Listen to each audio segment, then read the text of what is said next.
और उन परेशानियों का जिक्र अल्लाह ने किया दुनिया वालों को ये बताने के लिए कि आए दुनिया वालों, देखो जिन नबियों रसूलों को तुम सजदा करते हो और जिनको तुमने खुदा का दर्जा दे रखा है, इन नबियों पर भी दुनिया में परेशानियां आई, इन नबियों पर भी दुनिया में मुसीबतें आई, इन नबियों पर भी दुनिया के अंदर बड़ी बड़ी परेशानियां आई, लेकिन इन नबियों ने, इन रसूलों ने अपनी परेशानियों का जिक्र अल्लाह से किया है और अपनी मुसीबतों का हल अल्लाह के पास तलाश किया है। यानी ये पैगंबर, ये रसूल अपनी परेशानियां खुद दूर नहीं कर सके तो तुम्हारी परेशानियां क्या दूर करेंगे।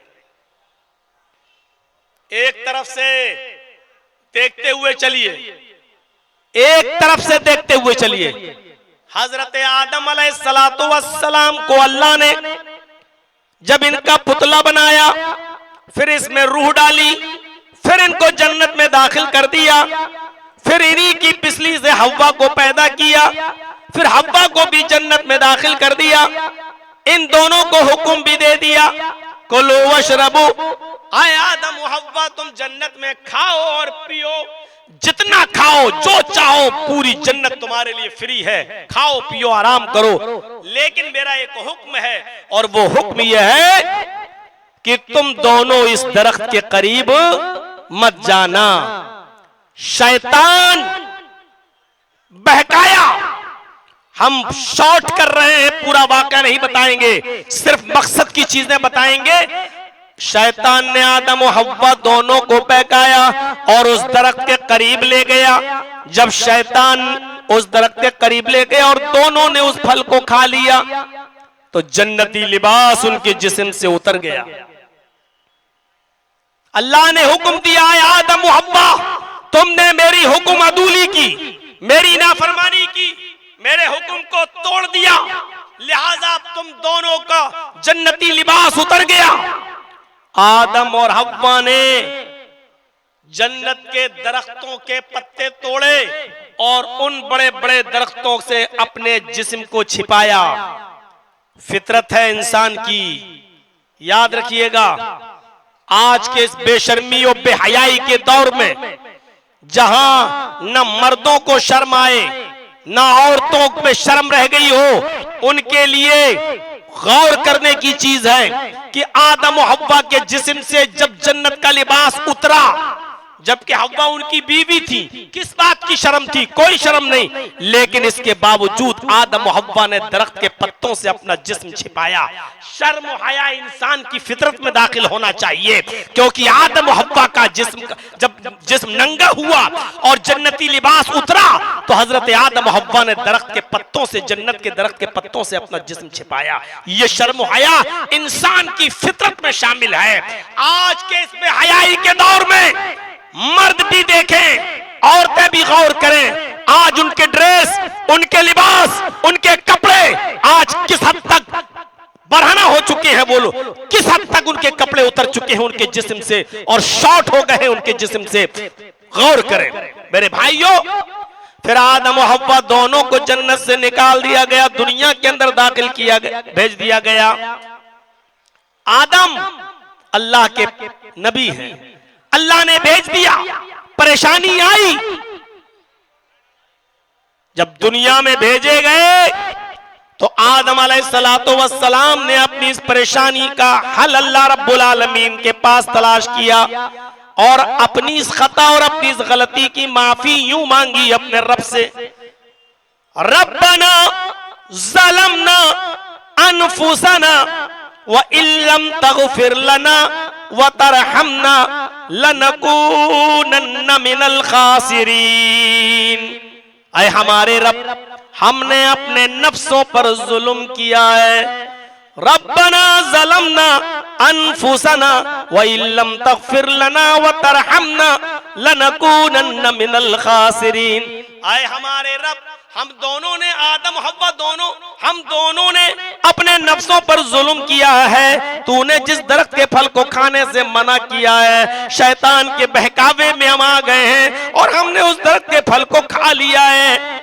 व इल्लम तगफिर लना, अगर तूने हमारी मगफिरत न फरमाई, व तरहमना, और हमारे ऊपर तूने रहम न किया, लनकूनन्न मिनल खासिरीन, तो हम नुकसान उठाने वालों में से हो जाएंगे, हम खसारा उठाने वालों में से हो जाएंगे। देखिए नबियों पर परेशानी आई, नबी किसका दरवाजा खटखटा रहे हैं? अल्लाह का। आइए नूह अलैहिस्सलातु वस्सलाम की जिंदगी पर नजर डालिए। नूह अलैहिस्सलातु वस्सलाम ने किसको पुकारा? जमीन से पानी आया, आसमान से भी पानी आया। नूह अलैहिस्सलाम अपनी कौम के लिए बद्दुआ दे चुके हैं, रब्बी ला तज़र अलल अर्ज़ि मिनल काफिरीन दय्यारा। आय अल्लाह मेरी कौम अब ईमान नहीं लाएगी, आय अल्लाह मेरी कौम में किसी काफिर और फासिक और फाजिर के घर को भी बाकी मत छोड़ना, आय अल्लाह सबको तू तबाह बर्बाद कर दे। रब्बी ला तज़र अलल अर्ज़ि मिनल काफिरीन, आय अल्लाह सारे काफिरों को छोड़ना मत, आय अल्लाह इनको हलाक और बर्बाद कर दे। अगर एक को भी तूने बाकी छोड़ दिया तो फासिक और फाजिर औलाद ही पैदा होगी। लेकिन हालत ये कि नूह अलैहिस्सलातु वस्सलाम का बेटा खुद पहाड़ के ऊपर चढ़ गया। नूह अलैहिस्सलाम ने देखा कि पानी बढ़ता जा रहा है, तो अपने बेटे से कहने लगे, आए मेरे बेटे मेरी कश्ती में आ जा, आए मेरे बेटे ईमान लिया, आए मेरे बेटे अल्लाह को अपना माबूद मान ले, ला इलाहा इल्लल्लाह का इकरार कर ले, सर अल्लाह के सामने झुकाने वाला बना ले अपने आप को, और आजा मेरी कश्ती में। कहने लगा बिल्कुल नहीं, नहीं नहीं आ सकता मैं आपकी कश्ती में, हम पहाड़ पे चढ़ जाएंगे, देखे पहाड़ तक पानी कैसे आता है। वो पहाड़ पे चढ़ गया। औलाद की मोहब्बत अच्छे अच्छों को गाफिल कर देती है, औलाद की मोहब्बत अच्छे अच्छों का ईमान भी खराब कर देती है। नूह अलैहिस्सलाम ने देखा पानी पहाड़ तक चढ़ गया और आज मेरा बेटा बचेगा नहीं, तो नूह अलैहिस्सलाम ने अल्लाह को पुकारा, फरमाया आय अल्लाह ये मेरा बेटा है, अल्लाह ये मेरा बेटा है, पानी ऊपर तक चढ़ जाएगा, डूब के मर जाएगा, अल्लाह मेरे बेटे को बचा ले। नूह अलैहिस्सलाम ने किसको पुकारा? अल्लाह को। लेकिन अल्लाह ने जवाब क्या दिया? अल्लाह ने जवाब क्या दिया? इन्नहु लैसा मिन अहलिक, आए नूह आज बेटा कह दिया, आइंदा अगर अपनी औलाद को कभी बेटा कहकर पुकारा तो नबूवत छीन लूंगा। ये तुम्हारा बेटा है, तुम्हारी बात नहीं मानता, मेरी तौहीद का इकरार नहीं करता, तुम्हारे अहलो अयाल से नहीं है, नहीं सुनूंगा तुम्हारी, आज तुम्हारे बेटे को मरना है। और नूह अलैहिस्सलातु वस्सलाम की औलाद, नूह का बेटा नूह अलैहिस्सलाम की आंखों के सामने डूब के मर गया। मेरे भाइयों बताना सिर्फ इतना था, बताने का मकसद सिर्फ यह है कि मुसीबत आई बेटे पर तो नूह ने किसको पुकारा? अल्लाह को। लेकिन अल्लाह ने भी नूह की नहीं सुनी। कोई जरूरी नहीं कि अल्लाह नबी की भी सुन ले, कोई जरूरी नहीं। अल्लाह के ऊपर किसी का प्रेशर बन नहीं सकता, अल्लाह के ऊपर कोई दबाव कोई बना नहीं सकता। कितना भी अकीदा रख लो, हम जिसके मुरीद हैं भाग दौड़ के ही हमें अल्लाह के अजाब से बचा लेगा। अल्लाह के ऊपर किसी का प्रेशर नहीं बनता, अल्लाह किसी के दबाव में नहीं आता, अल्लाह अपनी मर्जी का मालिक, अल्लाह के ऊपर कोई दबाव नहीं डाल सकता है, कोई प्रेशर। शिफात करेंगे अल्लाह के रसूल, लेकिन कब? जब अल्लाह इजाजत देगा। वला यशफउ इंदहु इल्ला बिइज़्निही, अल्लाह के सामने कोई सिफारिश करने की भी हिम्मत नहीं करेगा कयामत के दिन, मगर जिसको अल्लाह इजाजत दे। अल्लाह के रसूल भी सिफारिश करना चाहेंगे तो नहीं कर पाएंगे, लेकिन जब अल्लाह इजाजत देगा तब अल्लाह के रसूल सिफारिश कराएंगे। अल्लाह ने इजाजत दी, ठीक है, तब अल्लाह के नबी कहेंगे अल्लाह इनको बख्श दे इनको। तो अल्लाह की मर्जी, अल्लाह जितने लोगों को चाहेगा उतनों को बख्श देगा, सबको बख्श दे ये मुमकिन नहीं। वो चाहे तो बख्श सकता है सबको, को, लेकिन जरूरी नहीं कि वो सबको बख्शे। अल्लाह के नबी जितनों को चाहे उतनों को जन्नत में ले जाए, ये भी जरूरी नहीं। अल्लाह के नबी सिर्फ सिफारिश करेंगे, अल्लाह जितनों को चाहेगा उतनों को बख्श देगा। मेरे भाइयों, इस तौहीद को याद रखिएगा। अभी आ रहे हैं एक दो वाकयात और। नूह अलैहिस्सलाम ने कि बेटे पर मुसीबत आई, नूह ने किसको पुकारा?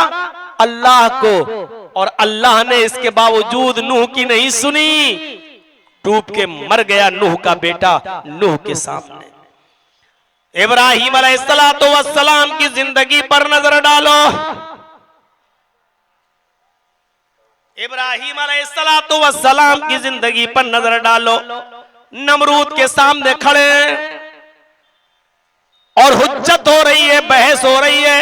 अलम तरा इलल्लज़ी हाज्ज, गौर करो, है क्या नक्शा खींचा कुरान ने।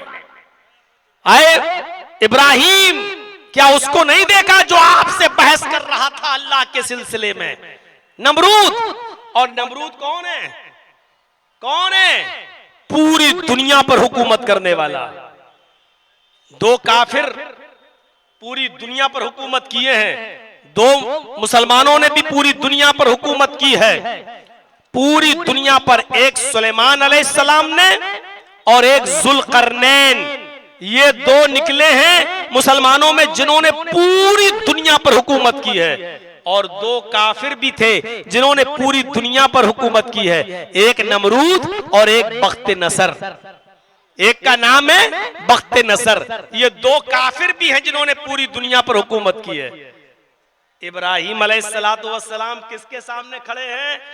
नमरूद के सामने। अब जरा हस्ती देखिए, नमरूद कौन है? पूरी दुनिया का बादशाह। अरे कोई गांव का सरपंच नहीं है नमरूद, किसी गांव का सरपंच नहीं, मुखिया नहीं, एमएलए नहीं, एमपी नहीं, डीएम नहीं, मजिस्ट्रेट नहीं, चीफ मिनिस्टर भी नहीं, और किसी मुल्क का बादशाह भी नहीं, बल्कि पूरी दुनिया पर हुकूमत करने वाला कौन? नमरूद। और इब्राहीम अलैहिस्सलाम उसके सामने। देख रहे हैं, तौहीद इंसान के अंदर ये बहादुरी और ये जुर्रत पैदा कर देती है। इब्राहीम अलैहिस्सलाम उससे कह रहे हैं, नमरूद उनके सामने।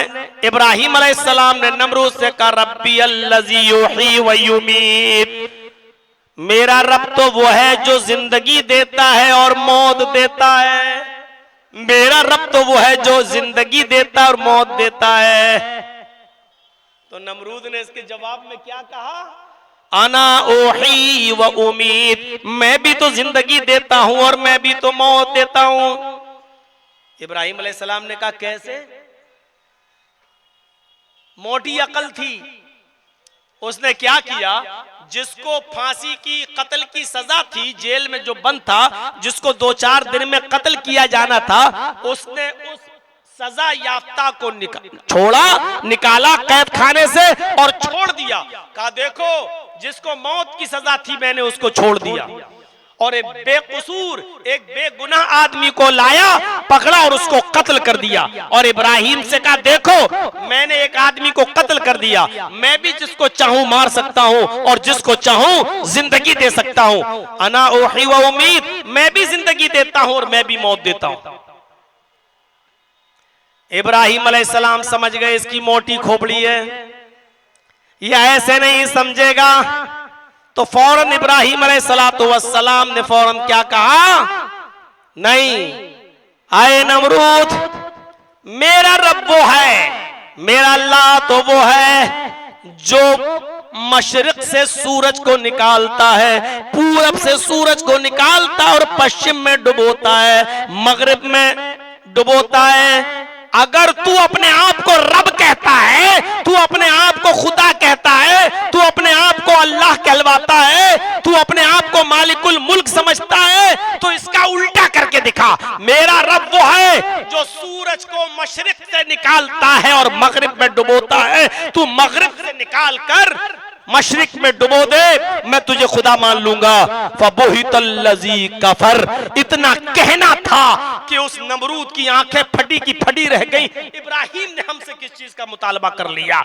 याद रखिए, इब्राहिम अलैहिस्सलाम किसी गांव के सरपंच, किसी गांव के मुखिया का मुकाबला नहीं कर रहे हैं, बल्कि अकेले तने तना पूरी दुनिया के बादशाह के सामने खड़े होकर उसको ललकार रहे हैं। यह तौहीद की ताकत होती है, यह तौहीद हिम्मत पैदा करती है। आप अपने बाप के सामने तौहीद जिंदा नहीं कर सकते हो, आप अपनी बीवी के साथ तौहीद जिंदा नहीं कर सकते हो, आप अपने घर में तौहीद का ऐलान नहीं कर सकते हो। हमें ये चीज पसंद तो आ रही है, लेकिन अगर आज मैंने एक अल्लाह की से मांगना शुरू कर दिया तो हमारी बहन की शादी कैसे होगी, हमारे बच्चों की शादी कैसे होगी, हमारे गांव के लोग हमें पंचायत से बाहर कर देंगे।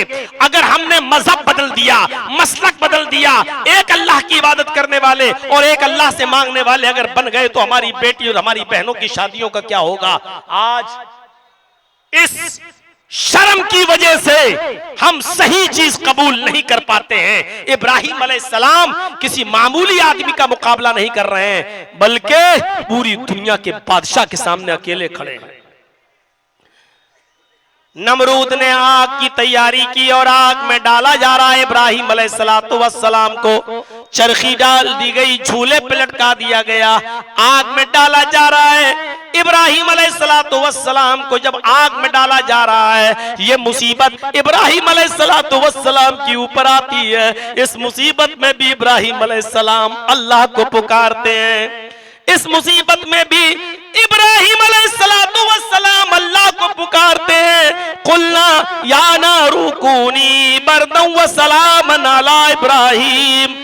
इब्राहिम अलैहिस्सलाम ने दुआ की, अल्लाह ये नमरूद मुझे आग में डाल रहा है, अगर मैं सच्चा हूं, अगर मैं बरहक हूं, तेरे राह में अगर मैं सही तौर पर लड़ रहा हूं तो अल्लाह तू मेरी हिफाजत फरमा।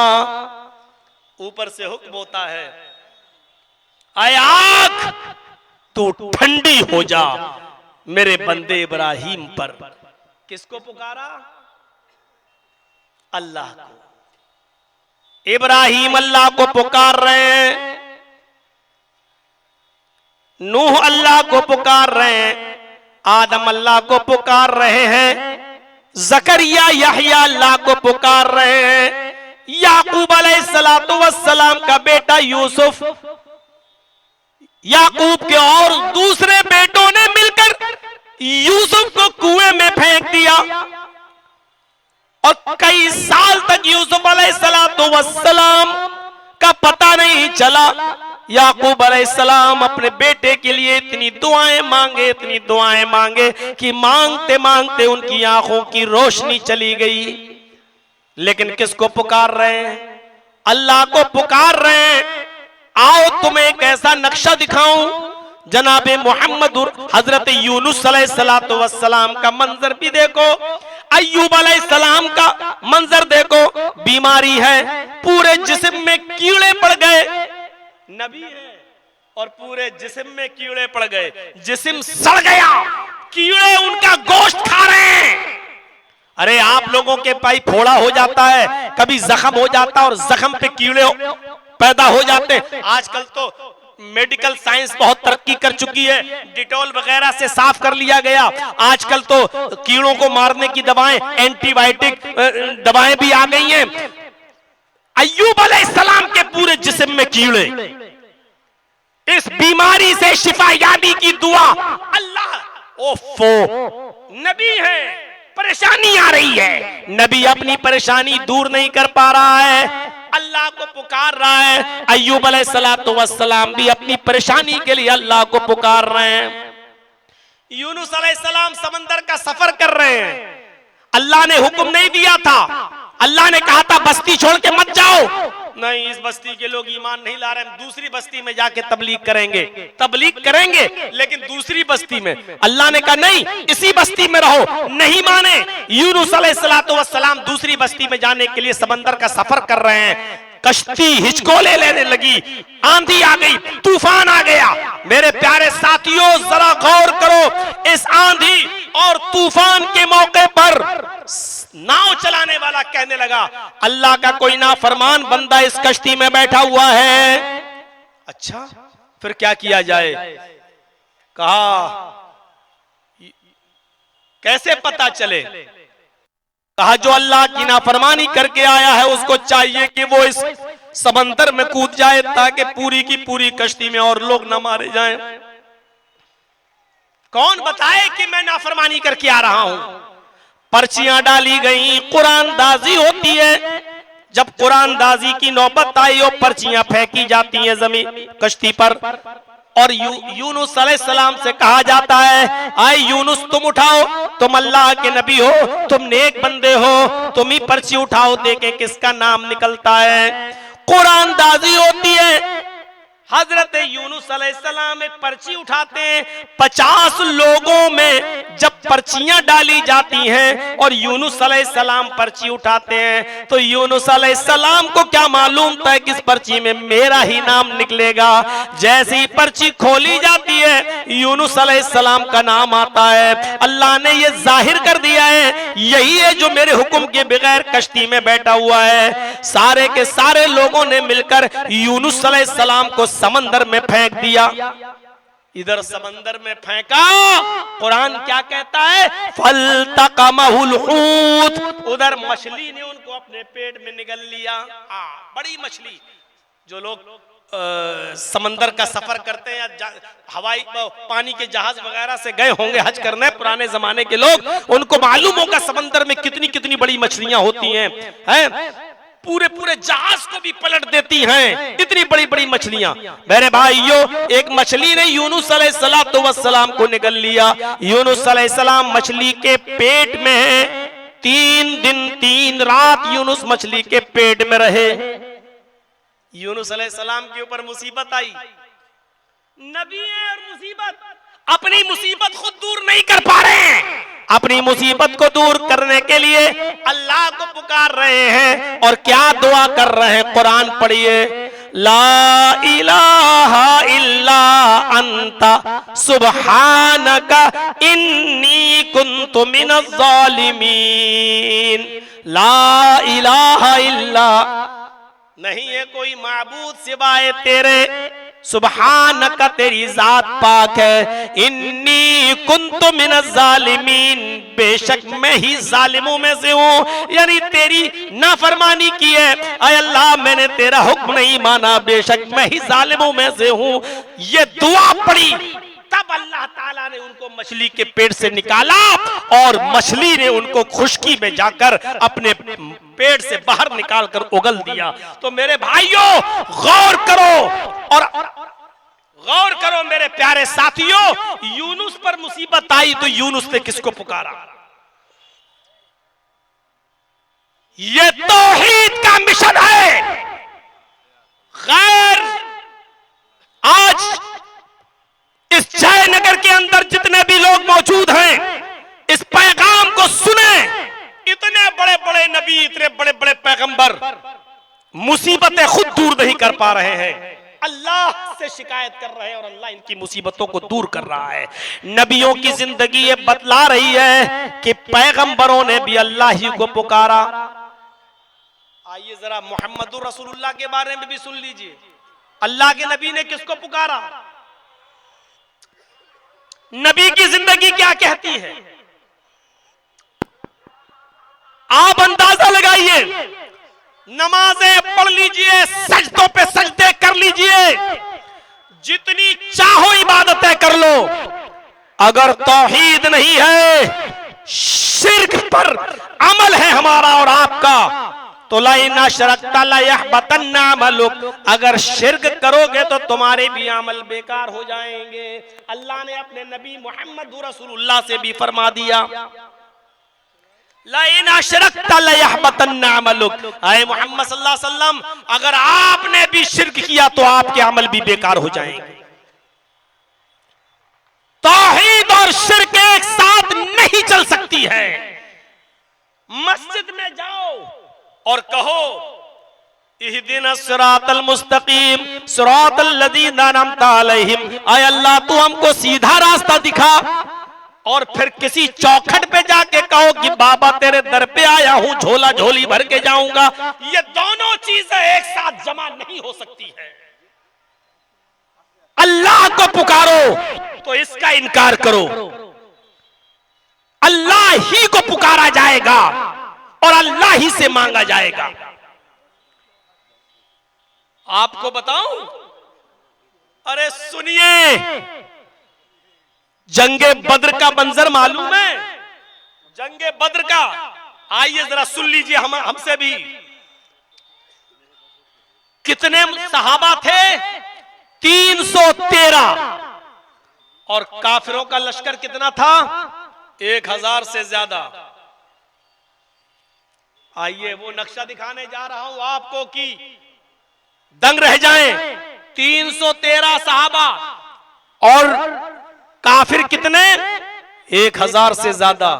हर एक के मुकाबले में 3 से ज्यादा। कहां 313 और कहां 1000 से ज्यादा। और इन 1000 लोगों के पास तीर भी है, तलवार भी है, जीन भी है और घोड़े भी हैं। और सहाबाए किराम के पास तलवार है लेकिन अपने आप को काफिरों के तीर से बचाने के लिए ढाल नहीं है। घोड़ा है तो जीन नहीं है, तीर है तो छोड़ने के लिए कमान नहीं है। मंजर देख रहे हैं आप, लेकिन इसके बावजूद लड़ने के लिए तैयार हैं। अल्लाह के रसूल ने इन 1000 काफिरों को देखा, मोहम्मद रसूलुल्लाह ने इन 1000 काफिरों को देखा और 313 निहत्थे मुसलमानों की तरफ नजर डाली। अब सुनिए, 313 निहत्थे मुसलमानों की तरफ नजर डाली तो आंखों में आंसू आ गए और सजदे में गिर गए। नोट करिए, अल्लाह के नबी सल्लल्लाहु अलैहि वसल्लम सजदे में गिर गए और अल्लाह को पुकार कर ये दुआ मांगी, अल्लाह से ये दुआ की। किसको पुकार रहे हैं? अल्लाह को। कौन? मोहम्मद रसूलुल्लाह सल्लल्लाहु अलैहि वसल्लम। और दुआ के अल्फाज क्या हैं? अल्लाहुम्मा ला तुहलिक हाज़िहिल असाबा इन तहलिक हाज़िल असाबा लन तुअबद बअदल यौमि क़त्तु। इन दुआओं पर, इस दुआ पर जरा गौर करो। अल्लाहुम्मा ला तुहलिक हाज़िल असाबा, ऐ अल्लाह इस मुट्ठी भर जमात को हलाक न करना। ऐ अल्लाह ये 313 मुसलमान सहाबा, इनको तू बर्बाद मत कर देना, इनको तू हलाक मत कर देना। ये नियत्ते, इनके पास लड़ने के लिए हथियार नहीं है, तीर है तो छोड़ने के लिए कमान नहीं, तलवार है तो बचाने के लिए ढाल नहीं, घोड़ा है तो जीन नहीं। ऐ अल्लाह ये हथियार से लैस नहीं है, निहत्ते सहाबा हैं। ऐ अल्लाह ये तेरे नबी के उम्मती हैं, यही मुट्ठी भर जमात है। ऐ अल्लाह यही मेरी 13 साल मक्के की जिंदगी में यही 313 मुसलमान हुए। ऐ अल्लाह अगर आज ये मुट्ठी भर जमात हलाक हो गई, इन तहलीक हाज़िल असाबा लन तुअबद बअदल यौमि क़त्तु। ऐ अल्लाह अगर आज ये मिट गए, अगर आज ये खत्म हो गए, अगर आज ये दुनिया से खत्म हो गए तो लन तुअबद बअदल यौमि क़त्तु, तो आज के बाद कभी कोई तेरा नाम लेने वाला ना होगा, अल्लाह अल्लाह कहने वाला ना होगा, अल्लाह तेरी इबादत करने वाला कोई नहीं होगा। अल्लाह के रसूल दुआ मांग रहे हैं और किससे? अल्लाह से। क्या कह रहे हैं? अगर आज ये मुट्ठी भर जमात, ये 313 अगर हलाक हो गए तो इस रुए जमीन पर कभी तेरा नाम लेने वाला कोई नहीं होगा। पीछे से अबू बकर सिद्दीक ने हाथ से इशारा किया, सजदे में है अल्लाह के नबी, ऐसे इशारा किया पीठ पर, अल्लाह के नबी ने सजदे से सर उठाया। अबू बकर सिद्दीक का बयान है, मैंने अल्लाह के रसूल को अपनी पूरी जिंदगी में इतना रोते हुए कभी नहीं देखा जितना मैंने बद्र के मैदान में उस जमीन पर आंसू बहाते हुए देखा, नबी पर परेशानी, नबी पर मुसीबत के बादल, लेकिन पुकार रहे हैं तो अल्लाह को पुकार रहे हैं। यही तौहीद का मिशन है, यही तौहीद की दावत है। आए वो लोगों जो नमाजों में इय्याका नअबुदु व इय्याका नस्तईन कहते हो और फिर आस्थानों पे जाके कहते हो कि बाबा बेटा दे दो, बेटी दे दो।